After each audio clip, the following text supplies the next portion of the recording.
एक समय की बात है, उत्तर दिशा के पर्वतीय गांव शिवपुर में एक रहस्यमयी और वीरान जंगल के बीच एक जादूगरनी रहती थी। लोग उसे झरना जादूगरनी कहते थे। उसके पास असाधारण शक्तियां थीं और वह जंगल में अकेली एक पुरानी हवेली में रहती थी। पर सबसे अजीब बात यह थी कि वह हर साल सिर्फ एक सेब उगाती थी, एक ऐसा सेब जो सोने की तरह चमकता था। गांव में अफवाह थी कि वह सेब जिसे भी मिलता, उसकी कोई एक इच्छा पूरी हो जाती। लेकिन जादूगरनी खुद कभी गांव नहीं आती थी। गांव में एक छोटी सी लड़की रहती थी। नाम था रैना।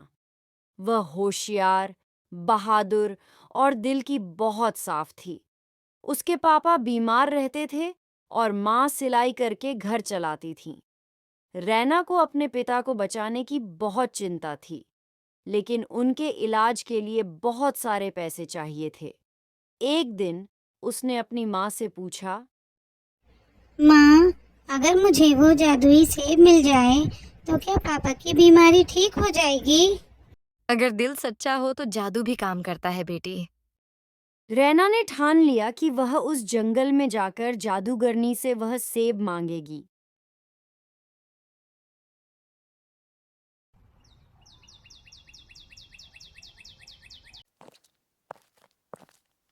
सुबह होते ही रैना एक छोटी सी टोकरी में कुछ फल रखकर जंगल की ओर निकल पड़ी।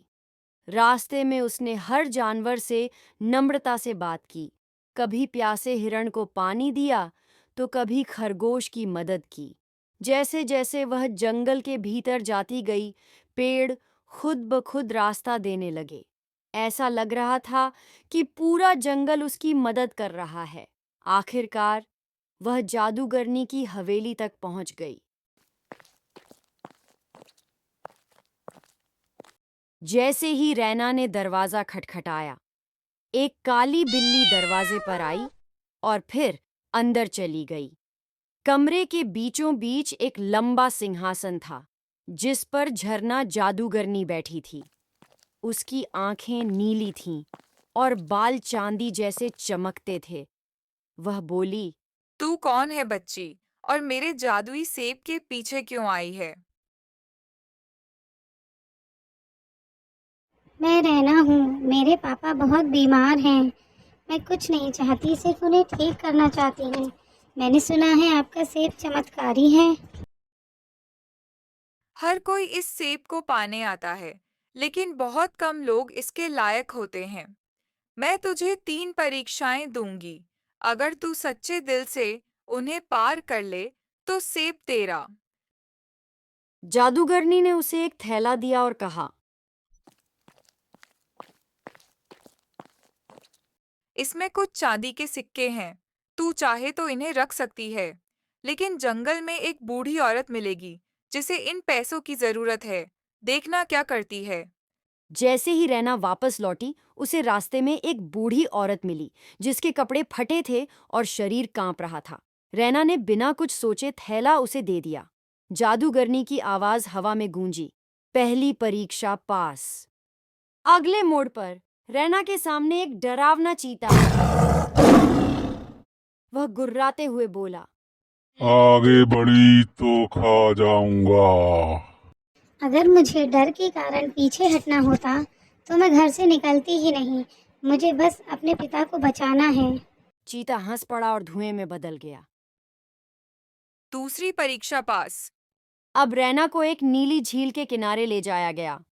वहां एक और बच्चा बैठा था जो बहुत बीमार लग रहा था। जादूगरनी की आवाज आई, मेरे पास सिर्फ एक सेब है। इसे इस बच्चे को दे दे तो वह बच जाएगा, या फिर अपने पिता के लिए ले जा सकती है। सोच समझकर फैसला कर। रैना की आंखों में आंसू आ गए।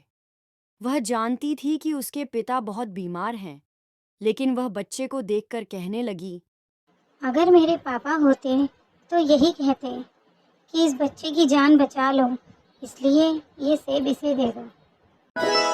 जैसे ही रैना ने बच्चे को सेब दिया, वह अचानक गायब हो गया और वहां झरना जादूगरनी प्रकट हुई। उसके चेहरे पर गर्व था। रहना, तू परीक्षाओं में सफल हुई। तेरे दिल की सच्चाई और दूसरों के लिए सोचने की भावना ही असली जादू है। जादूगरनी ने आसमान की ओर हाथ उठाया और हवा में से 3 सुनहरे सेब प्रकट हुए। एक रैना को, एक उसके पापा के लिए और एक गांव के अन्य बीमारों के लिए। जब रैना गांव लौटी, उसके पिता को सेब खिलाया गया। कुछ ही दिनों में वह पूरी तरह ठीक हो गए। गांव में उत्सव सा माहौल था। रैना को सभी सच्चे दिल की नायिका कहने लगे। जादूगरनी कभी दोबारा नहीं दिखी, बट लोग कहते हैं जब कोई सच्चे दिल से दूसरों के लिए कुछ मांगता है तो झरना जादूगरनी जरूर सुनती है।